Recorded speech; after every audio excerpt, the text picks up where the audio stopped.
The person who has a lot of enthusiasm but lack of direction needs the direction.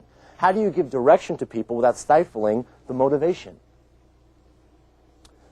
When you run an ad for a new employee, when you advertise for help, maybe you interview. How many of you are involved in the interview process?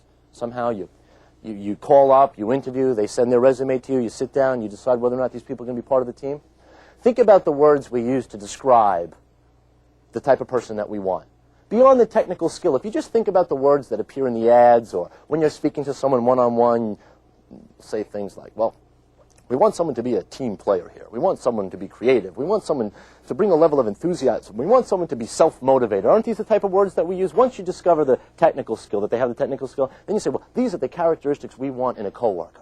And we want you to be a positive thinker. We want you to be a team player. We want you to be supportive. We want you to continue to grow and learn. And that's what we say, that's what we tell the younger, less experienced person when we bring them aboard. And you know what they always say?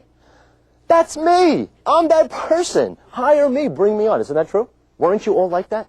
Weren't you all like that at some? You ever wonder where that person went? What happened to that person?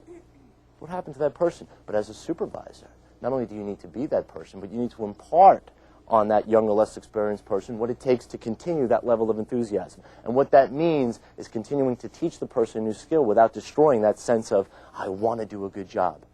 Folks, I have trained and taught and spoken to literally tens of thousands of individuals over the past 8 or 10 years.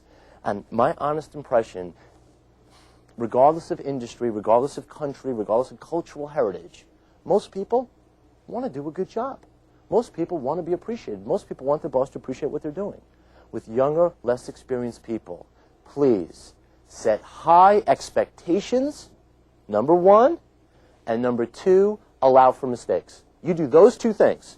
You do those two things with younger, less experienced people, and what you're doing is reinforcing constant knowledge and teaching them, but also allowing people the learning curve.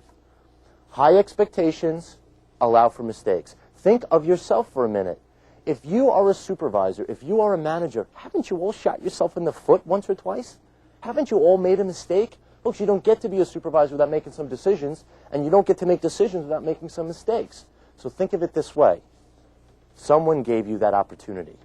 Someone actually gave you an opportunity to learn, make some mistakes, and grow into the positions you fill right now.